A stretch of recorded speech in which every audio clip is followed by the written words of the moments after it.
Bonsoir à tous. Alors, je voulais vous raconter en parallèle de la vidéo sur le classicisme, sur l'économie classique, les auteurs d'économie classique, la fin de la vie d'Adam Smith et aussi vous parler un petit peu de ça et peut-être vous donner un conseil par rapport à la fin de sa vie. Alors, Adam Smith, c'était quelqu'un de très perfectionniste, comment dire, qui n'était pas sûr de ce qu'il faisait. Et alors, il a écrit beaucoup d'autres choses que La richesse des nations, et La richesse des nations, c'est le seul livre qu'il a publié, et c'est vraiment tout à la fin de sa vie. C'est 4 ans seulement avant sa mort, donc faut vous dire que c'est vraiment sur le tard. Toute sa vie, en fait, Adam Smith, il a travaillé à l'écriture de ce livre et à l'écriture de beaucoup d'autres livres, et il a accepté de le sortir que vraiment alors qu'il était à l'agonie, en considérant que cette œuvre-là était parfaite, qu'il n'y avait plus rien à ajouter, il n'y avait plus rien à changer. En même temps, ça fait 40 ans qu'il était en train de l'écrire, bon, à un moment, il faut se décider. Et il avait des centaines de pages de manuscrits, d'autres écrits dans sa bibliothèque, et juste avant sa mort, il a demandé à ses héritiers de tout brûler, pour être sûr qu'on ne les publie pas, parce qu'il considérait que ses écrits étaient trop imparfaits pour être montrés à la face du monde. Il ne supportait pas, en fait, il avait tellement peur qu'on le critique, il avait tellement peur qu'on lui dise que ce qu'il avait fait n'était pas bien, qu'il a préféré tout détruire, tout cramer, il n'y avait plus rien du tout. Des centaines de pages, vraiment l'œuvre de sa vie au sens propre du terme, qui a disparu en fumée, parce que il se sentait pas sûr de lui, il avait peur qu'on lui reproche telle ou telle chose, il n'a voulu sortir qu'un ouvrage absolument parfait.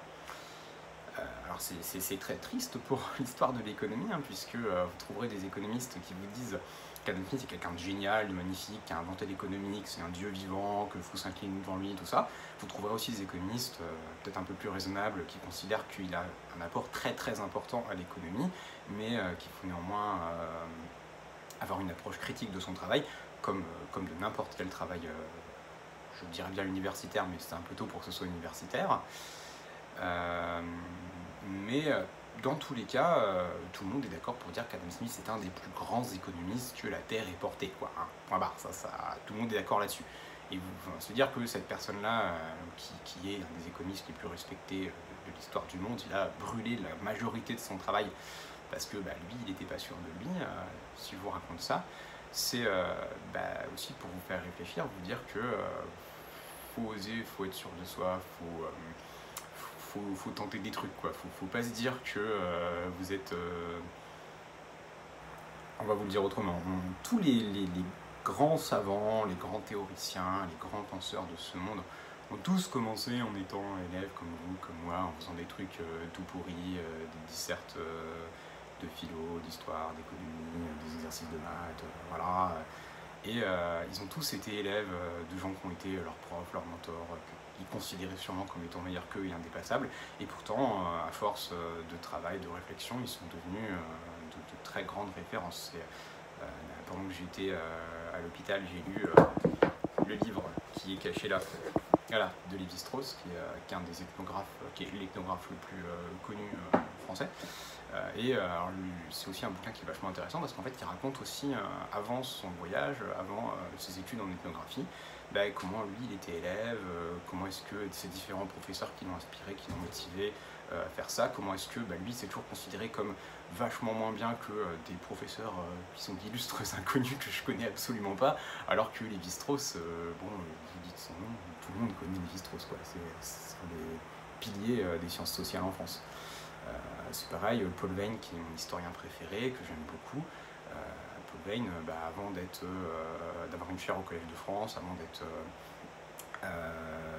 prof à la Sorbonne, Paul Veyne, il était prof d'histoire dans un collège comme moi, quoi. Enfin, Lévi-Strauss, avant d'être Lévi-Strauss, il était prof de philo comme Monsieur Beaujeau. Enfin, on n'est pas grand, quoi. Genre, même Dumbledore, il n'est pas né vieux avec tous les pouvoirs et tout le tintouin, quoi. On a tous été jeunes, on a tous commencé quelque part, et faut oser se lancer dans la vie. Faut vous dire que ce que vous faites c'est bien. Faut pas vous dire que y a des gens qui font des choses mieux que vous. Quand on était jeunes, on a tous fait des choses bof. Moi, ma première année de fac, quand j'étais élève, c'était pas formidable. Puis bon, ça se trouve, un jour je passerai de l'agrégation, j'aurai de l'agrégation, je serai prof à la Sorbonne, j'aurai une chaire au Collège de France aussi. Moi, Mais bon, si je vous dis ça, c'est pour vous dire, l'an prochain, quand vous serez dans vos études supérieures, vous dites pas qu'il y a plein de gens qui font des trucs mieux que vous. Non, c'est juste qu'il faut vous laisser le temps d'apprendre. Et je suis sûr que vous aussi, si vous vous donnez la chance, les moyens, vous pourrez faire des choses géniales. Et voilà, je vous le souhaite de tout mon cœur.